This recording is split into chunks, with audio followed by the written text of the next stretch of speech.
The Aussie NFL Fantasy Show would like to acknowledge the traditional land owners and the leaders past, present and emerging of Ngunnawal, Ngambri and Darawal countries where we are working from today. This always was, and always will be, Aboriginal land. This is the Aussie NFL Fantasy Show. If we just put a British accent, someone just narrating how to get your medicines prescribed. Aussie? Oh no, I just gave it away. Jeez, it's me. I was the guy that won the Astro League. I thought about shit, were you? but NFL?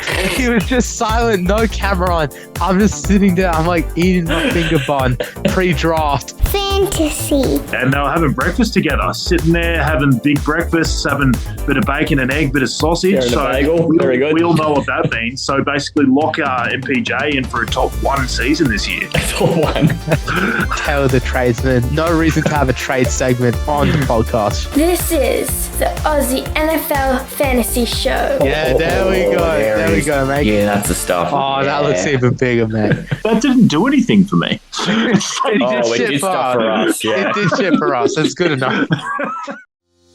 In today's busy world, it's hard to have it all. Who has time to do all the analysis and decision making for your fantasy team? Probably not you, but we can help. Whether it's positively diagnosing players with fantasy leprosy, or helping you find the players who are on the verge of being fantasy legendary. There's only one name in all of fantasy you can really trust. Make an appointment with Dr GoodCall. Well, the doctor is in, and mate, I already feel like I need a pill or a cream or something. Tell me about your week. I know you're ready to tell me about your week. Come on. Yeah, foreskinned early. Look, it's going to be some Goodness. big smelly fart sniffing in this section, mate. Dr. Goodcall just prescribed the world with absolutely the greatest antidote or greatest whatever he had on him to help every single person out last week. If you listen to the podcast, you probably won fantasy, mate. Dr. Goodcall had an absolutely wonderful week. Don't know how else to put it. Yeah. I'll get into exactly who I brought up now. My quarterback was Geno Smith. Don't know if you've heard of him, but he went quite well. I heard about him getting a pastry. I think I heard about earlier. So No higher honour, mate. No higher honour. I don't think he got the win, but he got a pastry. I'm sure it goes pastry than everything else. Yeah. 369 yards total with passing and rushing, and 3 touchdowns. 36 points in fantasy. So for a guy that you're streaming, I would say that's probably a win. Definitely my biggest win at quarterback this year so far. Doing better than Russ. 100%. I think They won Taylor the should get a trade. pastry. Fuck. Yeah. Where's Dr. my Goodcall, pastry? Patient Performer of the Week award. 100%. Yeah. Although if gets we it start doing every- that, he's be getting pastries every other I'm- fucking season. I I get a think he's gold getting coloured Patient lab coat. Performer of the Year. Freaking Ricky Send Fuller. that to him now. The golden Yeah, pastry. I think it's our Nobel Prize new Patient Performer expansion pack where we're going to give the Nobel Prize for medicine. I think it's going to be the freaking Yep. Patient Performer Award for medicine that we're Yeah, going to give. right, It's yeah. more important than the freaking Nobel Prize I'm talking about. If I don't get a Nobel Prize for this, mate, no one ever will. It can only go downhill from here because this was just nailed it. Well, what was your running back I like then, smartass? But then you will go to running back. And Yeah. look, it's a bit of a drop off. It was a pretty tough week for me in running back. Just pick Rashad Penny. Don't know if you heard That's about his that game bitch. as well. I think I heard about him getting a pastry too. I'm starting to see a theme here. 157 yards and 2 touchdowns. Is that good enough for you guys? Is that good enough for the people out there when you're streaming options? Mate, I'll take it. I don't think every running back we have in our roster combined got to about half of that. So Yeah, it was we have 4 terrible. on our roster. They combined for half of that. It was terrible. It was a definite good win, and I definitely picked this matchup thinking there'd be a lot of points, and obviously that Lions rush defense is just absolute toilet. and they proved that they probably are ranked. I reckon 50 is too high. I'm sure there's some teams in like Africa that have probably got better defenses. Yeah. The Nairobi Giraffes have a pretty tough, stout running sure. defense, mate. I don't know if you've seen the Giraffes play, but you've seen them swing that neck around. They would do way more than these Lions are putting out there at the moment. Nah, I think the Johannesburg Jaguars are much better. The Jaguares, they're all right down there, mate. Yeah. No, they're stout. 100% they're stout. Yeah, the Cape Town Cheetahs, sponsored by Tyreek Hill. Tyreek Hill's like their owner. They're definitely a lot better. Oh, the Tunis Tigers are pretty good too, mate. Don't write off the Tunis Tigers. Tunisia in the house. Freaking, we're going. I'm just going South Africa. Freaking hell, man. I'm bit too low on the I need to go higher on the Africas. We got one more for you. Chad Krogers are actually pretty good as well. Yeah, Chad. Sorry, I had to do it. I had to do Central African Republic national team, definitely better. Oh, bring in the car. Yeah, send in the car. Yeah. Shout out to South Africa. Suck shit for losing the rugby championship. Anyway, taste it. Guys, huge drop off here. Well, I'm sorry. I tried to bring great analysis for the wide receiver position. I've really let Dr. GoodCall down here and only got 67 yards at a touchdown. I'm incredibly sorry, guys. Wow, what a flop. Yeah, I would die to have that on my team. I would die. And to be honest, once it was Andy Dalton, there's even reasons as to why I think he only got 67 at a touchdown as well. Getting the downgraded quarterback from, just throw it anywhere, Jameis, to Andy Dalton, Carson Wentz's weird brother or whatever he is. I actually thought that was a huge downgrade because I didn't think he was going to air it out at all. And it kind of did go that way because Olave didn't really get the huge plays. He got the touchdown early and was some more dink and dunk stuff. So he definitely got a downgrade there. I think he could have had a better game with Jameis, but in the end, I guess you got to take the 67-1, don't you? Yeah. I mean, 67-1. Man, John, what were our receivers like on the weekend? I think they're like 2 points. Any combined. touchdowns? No touchdown. Sorry, mate. We didn't even have a touchdown. We had nothing. Well, so Dr. GoodCall done his best there. Done his best, and I guess it was okay. I think there's some bravery in going, okay, so this guy had 2 pretty big weeks in a row. Now he's changing quarterbacks. Now he's playing in a whole other country. Still going to go with him, and he still turns up. So, I don't know. It worked out. A pastry for bravery. I'm just going to give you a pastry for everything because Maddie's pastries, they're not worth anything. It's not like I'm giving you man-job pastries. Let Maddie cook. Let Maddie cook in like those shitty sausages Ross cooks. These are literally just home-brand croissants. But I mean, still, a croissant's a croissant. What's with the trail mix and sriracha? We have 14.3 combined from Kirk and Elijah Moore this week. So that was. You could have used some Dr. GoodCall. That's what I'm hearing. Oh, God, I needed some Dr. GoodCall. Tight ends. And this is where I finished the tick, tick, tick, tick. It's like a multi and sports bet. Nothing but ticks. Got a touchdown finally from a tight end position. Unfreaking believable. Well done, Dr. GoodCall, if I do say myself.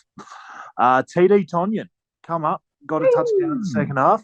Still end up on 9.2 fantasy points, so it wasn't an enormous league, but he got the touchdown. And honestly, the tight end landscape this year, that is enormous. 9.2, especially for my season in the Astro League. That's like 3 times like my first 3 weeks combined. So I was pretty happy with that for myself. I did mention Pat Frymuth just as a bit of a guy that I was into as well. He also had 9 targets and 85 yards. Yeah. So that was actually not a bad one too. I picked him up in Sizzle and Quinny's league, and I think I'll be keeping him. I'm glad I don't have to keep streaming that position. So looks like got a winner there. That one out as well. So I was pretty happy with the couple of calls in tight end last week as well. Yeah, imagine this. He's gone from a barren wasteland of nothing at tight end to just happy the guy got a catch last week. So now he's bringing 2, and they both come up. So if this guy can even pick a tight end, he can pick 2. I don't know what's coming in the world. I just don't know what to do next, mate. Look, how do I ruin it this week? How does someone possibly back that up? I'm going to find a way, mate, and I'm picking some absolute filth. Yeah, this is the thing. I reckon now you're going to back this up with the Matty C starts the week performance. Yeah, it could be, and I'll still feel fine because just from this week, I'll lean on this week for the rest of my life. That's all that matters. Bask in the glow, mate. Eat those pastries. I'll touch on the AIDS player of the week. So So I actually got this right again. I've had a pretty decent year with this. Antonio Gibson up against Dallas. I just didn't see him having a great game. His snap counts were going down every single week. It looked like they were just getting JD McKissic more and more involved. Obviously, game script sort of puts McKissic back in the game more as well because, there was a decent chance they were going to be behind in this game as well, and that's how it was the whole game. So JD McKissic even had more rush attempts, I think. He was just used heaps in the rushing game as well, which just hurt Gibson even more. And then you've obviously got Brian Robinson around the corner as well. The arrow is pointing massively down for Antonio Gibson at the moment. And I just saw this one as basically the funeral for him because I thought this was going to be a terrible game. And, it wasn't awful. Like if you'd started him, he got 7.8 points. So it's like he destroyed you. But, I don't see that as a very good play from a top 20 running back. From where you had to draft him. That is abhorrent. It's like an ETN line, like what we paid for ETN in the Astro League, and we have been to be fair, disappointed. With Robinson, with Gibson, because of Robinson, he did drop. Like I even mentioned that I picked him up in a 9th round in the league. So it's not like the cost absolutely destroyed you, but the thing was he got you into sort of lulled you into a false sense of security where he had a really good week one. So because of that, I think people would have felt the need to keep playing him, even though things were getting worse and worse and worse each week. So that's why you got to keep an eye on it. Like we always talk about fantasy is week by week. It's not like an entire, you can't just base everything what you've seen in week one. You have to stay water. You have to look at what's happening around. Gibson has 80% snap count in week one and goes off. You have to start looking at those snap counts and go, I'm not going to start this guy because he may get less than 50% this week. Yeah, 100%. It's a weekly sport, and you're only ever playing that one opponent, and all you can do is get yourself to that one opponent. Good advice. Absolutely. Wow. You nailed that too. This is the Aussie NFL Fantasy Show. Maddie C. James Conner's behind the goal. Don't look behind the goal. And I look like I'm wearing my dad's shirt. Totally like McCaffrey. Always looks like he's wearing his dad's gear. Fantastic. I'm glad that you've still got the, that luxury of being allowed to lick rhinos still in the back pocket. Aussie? And then T. Like these are just 3 guys, man, Jod. If you left him in a room alone with, he would totally just lick them all. NFL? The gap between Connor and Montgomery is closing, by the way. I'm really happy about this. Fantasy. Oh, give me a scoop of the Heebies to go with my GBs on that one. Mate, I'm all kinds of happy about that. You're like, oh, fucking predictable Matty. Yep. Always doing the same fucking things. I'm so disappointed. I really wanted to smack that ass, son. I'm going to go with old Goggles McGee. Now. I think it's not as much fun when you get it all right. I know, mate. I'm going out there straight off the bat. It's actually one, and I won't go into it too much because technically it's behind a paywall. But for the first time last week, I actually gave advice to start this guy in the first 3 weeks. I said fade him and sit him. Oh my goodness, it's Ryan Tannehill. I've got Ryan Tannehill as my quarterback starter. Tighten up, baby. Tighten up. There we go. Yeah, this time you'll ever see me do that. So I'll never do that again. I was fading the hell out of this guy in the first 3 weeks, and obviously it was because of matchup, but a huge part of it was I wanted to see something out of the passing game. And I'm not saying that I saw heaps last week, because I think he only threw for about 140 yards, so it was a lot of Henry. But this game in particular, I think they're going to have to go to the air a lot more because Washington is weirdly awesome at stopping the run.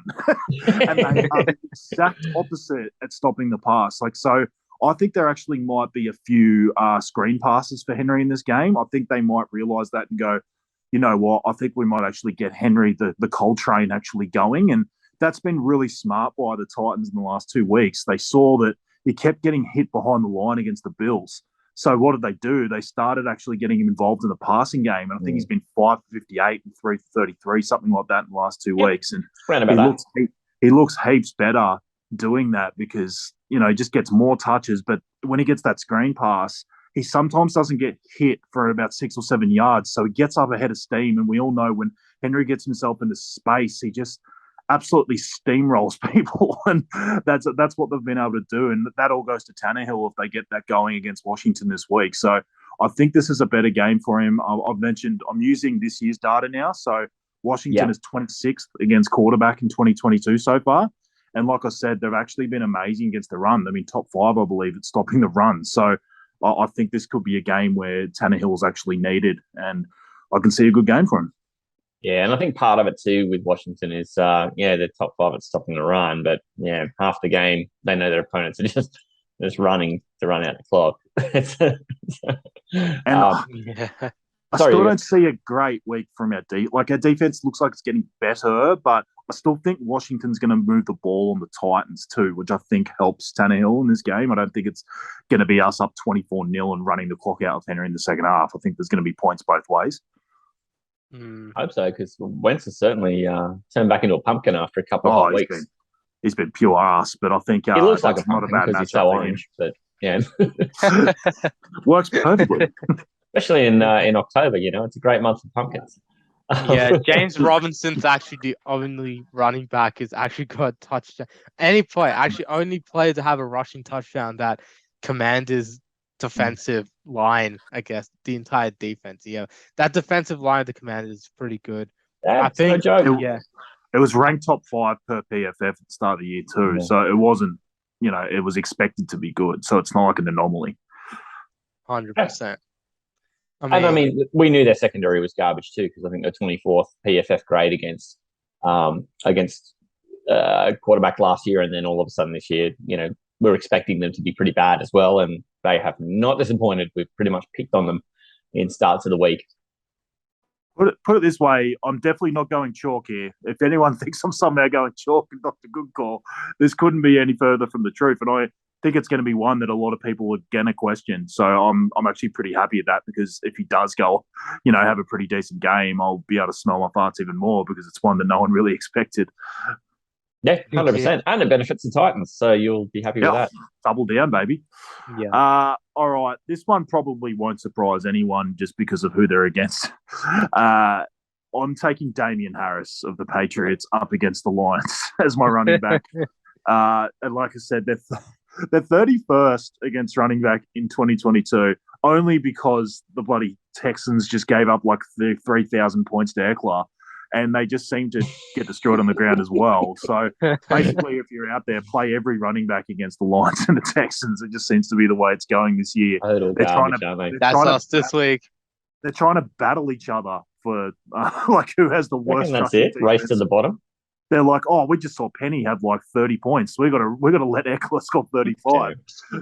It's seriously the way it is. And Damian Harris, I was interested to see the split between him and Ramondre Stevenson last week, because it started to actually go towards Stevenson. I actually picked him up in a few leagues, Stevenson, because it seemed like they were starting to go more towards him, and he's the passing catch.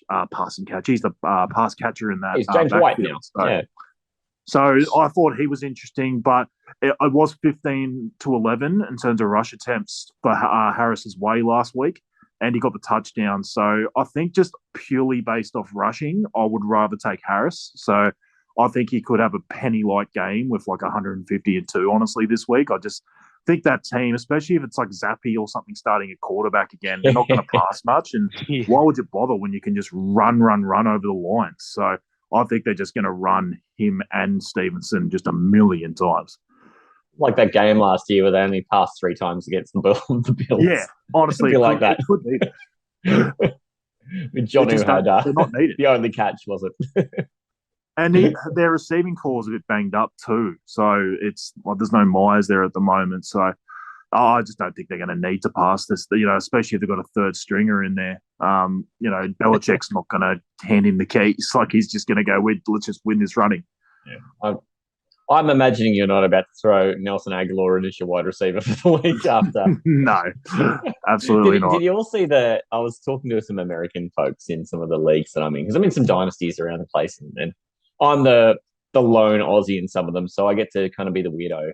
And I was saying to them that, you'd love, on ESPN, one of our feature games is the Patriots and the Packers, and the advertising is, will Nelson Aguilar lift the Patriots to a win over Aaron Rodgers and Aaron Jones and the Packers? It's like, wow, hang on. One of these things is not like the others. Or is this not a I feel like I was back game? in Sesame Street there. Absolutely. So I probably don't need to talk much more about that one. It's probably pretty self-explanatory going a running back against the Lions. So Yeah. after especially what we've seen all year.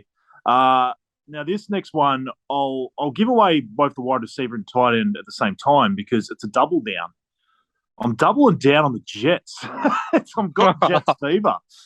So Please I feel gross with this. I'm taking Corey Davis up no. against the Dolphins.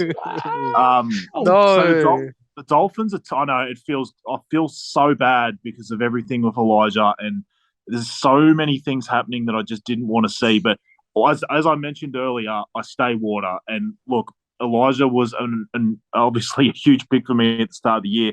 I've kept him in all my leagues that I have him, but I've had to bench him. Like that's just the way it is. Like until you see a bit more from that, you just have to go with what's happening. And Corey Davis has shown last year and in the one game that Zach Wilson started that he has a massive rapport. I think he had a 31% target share with Zach Wilson in his first game, and he was the most targeted wide receiver for Zach Wilson last season too. So I just have to go off what the stats tell me. And Dolphins are 28th against fantasy wide receivers this year. And like I said, he just seems to be Zach Wilson's boy. Zach Wilson basically does two things. He plows Cougars and passes to Corey Davis. Right, he does. Hey, Manjot, such is the strength of the Western Wankers in our 16-team league. Where is Elijah Moore at the moment in our squad? In the flex. Yeah. We actually have to start the guy. It's horrible. One thing that Dr. GoodCall can't say that he's nailed this year, but I'm hoping for a revival. But I have to go off what I'm seeing, and it just looks like Corey Davis has the inside running with Zach Wilson. Pity, because no one was tooting the Elijah Moore train more than Tay, and for good reason. You were bringing good stats about it, and I was pretty fast to sort of naysay. But then once we got a share of him, I've kind of had to hop on the wagon, and now I've got all the egg on my face, and you're off running free with your Corey Davis shares. So shame on me, mate. That's it. It feels good shit. luck to Scuba Steve, Mr. Rogers, who has him. Yeah, as his wide receiver one as well. He kind of needs him because his wide receiver two is Noah Brown. His flex is Evan Duvernay. Yeah, he's got Mark Andrews and freaking Clyde Edwards. What's the rest of your squad like if your receivers have to be Noah Brown and Corey Davis? And Devin Duvernay. Whoa. Who else? He has A-Rob on his bench. That's how bad it's got him for A-Rob. And that's where he deserves to be. Yeah, and Josh Palmer, the other bench wide receiver for him. So goddamn. That's all right. Yeah. He's just going to blame his son anyway. And somehow Hayden's team is 2-2. Somehow Hayden got it to 2-2. God damn. Why don't I get to play them this year? I mean, this roster schedule is because it's all and they got the Cornhuskers this week. I think they got Ryan 14. Fantastic. Yeah, good. This is actually the Adam of the league this year, Scuba. Yeah, 100% the Adams. Handicap peacocking his way to wins. Yeah, until this week when Ryan's team has been scoring 85, 85, 89. This week it went out and put like a 68. So, he was the most consistent team in the league. Now he's worse than that somehow. I loved how he dropped Fields because he's been absolute shite. And then he goes and gets Matt Stafford. He puts up like a 0. So bad as well. Yeah, might as well have been Baker. My God. I don't know if he's got a touchdown out of his quarterback. Like I talk about not getting a touchdown out of the tight end position. I don't know if he's got a bloody touchdown out of his quarterback position this year. Yeah, that's rough. That's right. And with 6-point touchdowns in that league for everything, anything the quarterback puts in the end zone, he gets 6 points for. So it's actually kind of a premium on quarterbacks who can get it in any old way. It's not just those rushing guys, but I'll tell you what quarterback can get it in. Zach Wilson. Yeah. He knows where to stick it. Anyway, I digress. I foreskinned this pretty hard on tight end. I'm going Conk, Tyler Conklin, up against Miami, who are 25th against tight end in 2022 so far. I wanted to see what he looked like with Zach Wilson. He had 52 yards. So that's good enough for me. Let's be honest. His target numbers dropped a little bit. I think he only had 5, but I think he still looks quite decent in this team. And again, if they're going to keep falling down and then just throwing so much in the second half, I think it's about 200 passes or something in 4 games for this team. So if they're going to keep falling behind, I just want as many pass catches in this team because it's going to be hilarious. They just keep passing 50 times. That Tyler Conklin was, he was the shining light in my starts of the week team last week. So I've only got nice things to say about Tyler Conklin, mate. I love you. I'm the number one Tyler Conklin fan. You'll see, my Twitter feed is just 100% just retweeting everything Tyler Conklin puts up. We're bros. People's dynasty team, we start 2 tight ends. So I've got Kelsey, and then I've just all like off season gone, I've got to make a move to tight end for that second tight end spot. I've got Tyler Higbee and Tyler Conklin. So I basically, with Kelsey, got like the tight end 4 and the tight end 7. I was complaining about needing another tight end all off-season. I'm a bit thin. Yeah. Somehow just Kelsey and Higbee have been probably close to the best duo you can almost have. So obviously Andrews and Kelsey would be a bit better, but it's just in general, like in terms of draft day value, like getting Higbee in there has just been amazing. Yeah, I know. And I mean, it's not even like his quarterback's being fantastic, but they score differently to quarterbacks. And it's a player who gets a few targets really worthwhile in a shite position like that. All right. I'm going to get on my soapbox a little bit about fantasy games this week. Oh, look, guys, it's someone we've been down on since day dot this year as a podcast. He went as high as 5 in drafts, but it's one we've all nailed, and I think it just keeps getting worse for Najee this week. yeah. Up against the Bills, who are second against the run, Najee is running back 26 on the season, and he was taken at the top half of first rounds in many leagues. I understand he had a great rookie season, but there were red flags galore here. Yeah. The O-line didn't get any better, so his yards per carry were going to stay very low. But the main reason for regression from last year was the change at quarterback. Big Ben was the check down king because his arm was a cooked noodle at that point. Trubisky doesn't throw to the running back at all, and Pickett doesn't project to either. This culminated in 0 targets for Najee last week. He needs enormous volume to be relevant, but I don't think he gets that this week when they are behind all games to the Bills, and he isn't seeing any receiving work from these quarterbacks. Where all his value is either he's getting 25 carries or he's getting a bunch of targets from those little dump offs, and he needs goal line work, and he's just not getting it because this offense just sucks balls. What are you offering a Najee owner? What if you're a Najee owner? What are you willing to take? Like it's one of those things where I almost tried this strategy in one of my leagues where it's like you've got an underperforming high-end running back like that. You're almost better off because normally you don't want to be the guy giving up the highest end asset for like 2 players normally.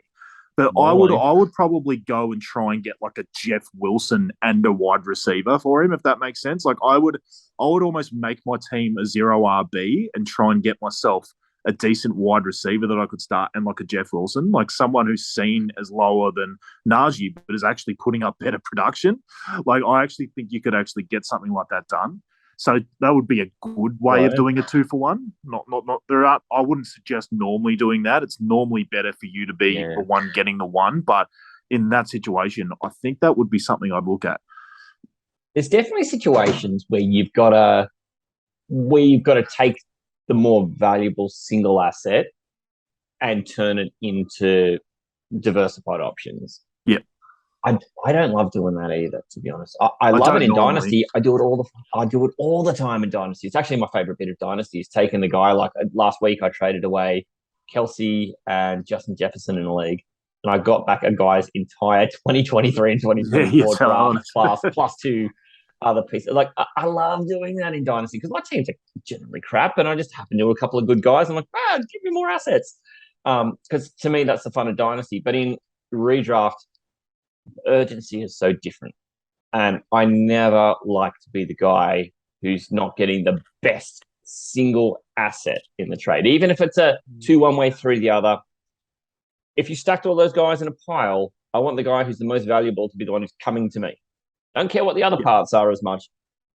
I'm really fussy about that. Something else you could do is like pair him with a wide receiver and go like a Joe Mixon. Something like that. Yeah, but I wonder what do you have to for me to want to give away Joe Mixon to get Najee Well, Harris. Like, that's the thing, isn't it? That's the problem. That's what I'm thinking, right? That's why my initial thought was I'd actually rather go Gotta the kind of other split him. direction. Like I normally, like you wouldn't, but with a guy like Najee, I just think out there everyone's going to see his results and his 26 running back 26. Like it doesn't really matter about pre-draft rankings anymore and Nope. like ADP. Like in the end, everyone's just going to see running back 26 on the shit offense. So. Yeah. He's still got at least a little bit of a name, like some name value, but I don't know. I think I would rather downgrade him essentially, but to someone that's scoring more points than him, and then maybe try and get another asset. Yeah, if mate. you look at our league, Yeah. the Cornhuskers have him. And look at where that's led them. Yeah. 0-4. And 4. That's where it's led them. The problem is, like, you looked at Dalvin Cook, right? That was around the same spot a couple of weeks ago, but you saw a path for it. Like, it's just been a bit of a tough start. This offense is still pretty decent. They're coming up against the Lions. Like, there was definitely pathways forward for Dalvin Cook. I just don't see it for Najee. I don't know what week it's going to be. I can't remember exactly what the teams are he's coming up against, but it's like 4 of the best rushing defenses in a row, basically, in the next 4 weeks as well. He's got a horrendous schedule coming up. Like, I would be getting out of him now. Like, I'd be doing anything. Like, you'd almost pair him with another running back to get to upgrade somewhere. Like, I wouldn't be taking him. So I don't know exactly what the offer is, but you try and find someone that's a Pittsburgh fan or something, because the alarm bells are sounding for Najee right now. I'll read out his schedule. It's Right? freaking brutal. It's at Buffalo, Tampa Bay at home, and then you've got at Miami and then at Philly before the bye week in week 9. That's like the worst draw almost you could possibly have. That's I one can't of the think worst. of running defenses I would hate to face more than those 4, to be honest. Yeah. Unless it was Washington as well, because, I mean, he's not getting the targets anymore either. So, I mean, that would be about the only other one you could throw in there where you go, he's not game script proof anymore. He doesn't, even in second halves when they're behind, he doesn't get the targets anymore. It's actually interesting to see. It says Bills give up the 10th most fantasy points to running back on NFL.com. That's what it's just saying now. I still wouldn't like to start Najee against them this week. Like, so, Manjot, if you've got Najee in your starting lineup versus Bills this week, how do you feel? Not good. But if you got, it's not good. Start him, so the numbers tell you should feel good about that, but you don't. Yeah. I wouldn't. That's why I never trusted Najee at all, because that Steelers offense is ass.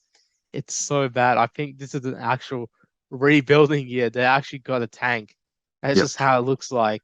And now they got Kenny Pickett in. He might actually have to do some dump offs to Najee. That's probably the only silver lining I put in for Najee, is that the dump offs to him will increase with a guy like Pickett, because Pickett can stay on his feet. He can move around the pocket way more than Trubisky. Yeah, where Trubisky's more likely to take off and run himself.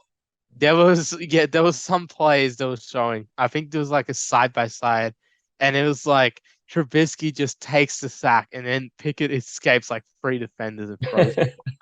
That's just like the difference between those two, and I think it'll be like Pickett escapes those 3 defenders and dumps it off to Najee. I think that's what every Najee fantasy owner really wants right now. Is just for Najee to get that sort of thing where he's going to get a dump off. So this could be one where Dr. GoodCall is prescribing the aids that, yes, I think I'll agree with, but there is a silver lining for those Najee owners, that those dump offs and a better quarterback who can probably want to risk it less, I guess, risk the ball less. I'm not sure. I think that's the silver lining for all the Najee owners out there, in my opinion. Has to be. And he got no targets with Pickett, but at the same time, they were leading that whole second half. So it'd be interesting, like you said, to see Pickett with him in a game script where they're behind, to see if that finally gets him some targets. So we'll wait and see. But I'm just projecting what I'm seeing with my own eyeballs, and at the moment, it just looks terrible.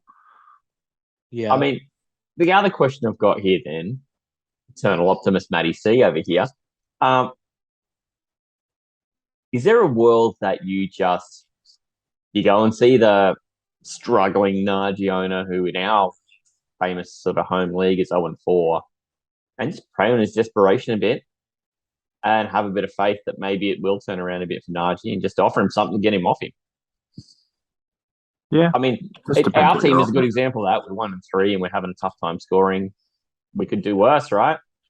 At the moment, we're starting Absolutely. 2 Jags running backs as our running back 1 and 2.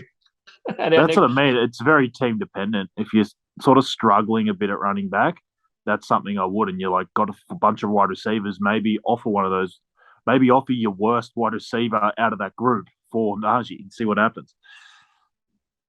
I mean, gosh, although you've heard what our starting wide receivers are like, Sam, maybe it's wishful. Yeah. Again, very team dependent advice. Maybe it's wishful. Yeah. But yeah, it's an interesting thing to bring up because I think Najee has done well to escape the public defender so far this year because we've had bigger fish to fry, to be honest. And that's no different this week, but he's probably done well.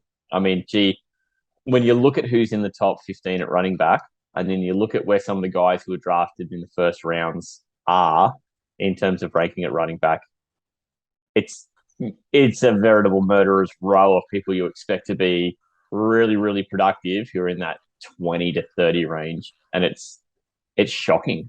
It is actually shocking. We were talking last night about Zeke being like running back 33. What is happening? What is even happening? And a Dallas team that's winning. That is the weirdest part. And so his yards per carry isn't even bad. He just doesn't get the opportunity. Which is madness. This is the thing. Like, so what do we even know? We don't. Well, the only thing we know is that I just don't think they trust him with the workload anymore. I think they just think he's going to break down with a workload. So it's just basically a full-on split with him and Pollard. Unbelievable. Because I was like, has Zeke really ever shown you he's likely to break down? Oh, not really. Anyway. But wow, this is the thing I love about this though, is that I don't know, this is maybe my 15th year playing fantasy, and every year is every year is so different from the one before. You learn a heap, but it's not like you always learn a heap that's so useful to take into the next season because the next season's just as curly as the one before, and you'll still leave shaking your head going, "The fuck was that?" That's kind of my favorite bit. Every year you come out of it going, next year I'm just going to seriously take wide receiver in my draft because they seem to bring that value so much better. They seem to be less of a dart throw because they actually return their draft day value so much more. So everyone comes out of it, but then in the end, everyone's struggling for running backs, and then you start going, man, I just wish I just took someone near the top just to solidify the running back position. It's really hard to sort of get the right mix. You say that till you have Javonte as one of your big ones, and then he dies. And you go, why not? It shows why a zero running back strategy can work, though. I was very against it this year. I thought you wanted a couple of those sort of top 16 running backs, but it shows again that you can run not as full zero running back, like looking at maybe the 4th or 5th round, but if you can get some guys that they're like a Kareem Hunt or something like that, they're sometimes just getting the same amount of points as some of the guys like that you drafted there. Like, Kareem Hunt's got more points than Najee. And he was, 26 spots below him. Yeah. Just at this point, I wish I drafted Cups and Diggs in the first couple of rounds, or Jefferson and Diggs at this point. Yeah, that's just how it feels. Unbelievable. Well, look, I think it'll be a tough ask for Dr. GoodCall to administer such great treatments as he did last week. Mate, good luck on the calls, because I think when you start with Tannehill and you wrap it up with fantasy aids for only a guy who was a consensus top 5 running back, you're making some bold calls with big balls, and I'll have a wheelbarrow around your place if this thing comes off, mate. It's the Randy Marsh South Park episode. It is, mate, 100%. The public defender. We need to get the public defender in here because, mate, there has been some crimes against fantasy owners, and they're rife. We don't have enough cops in this town to keep on top of it. But, mate, we've managed to collar one and drag him in front of the public defender. So we'll fire that up, and that you'll enjoy who we're bringing this week. Prosecution calls their first witness. Do not panic just yet. Even I am guilty of panicking. I mean, what, are you going to detain the guy for just having a couple of bad days? I don't want people to follow me around at work and detain me whenever I have a bad day. 20 bloody 8th, Your Honour. Sorry for the cursing in your old courtroom, sorry. I will allow it.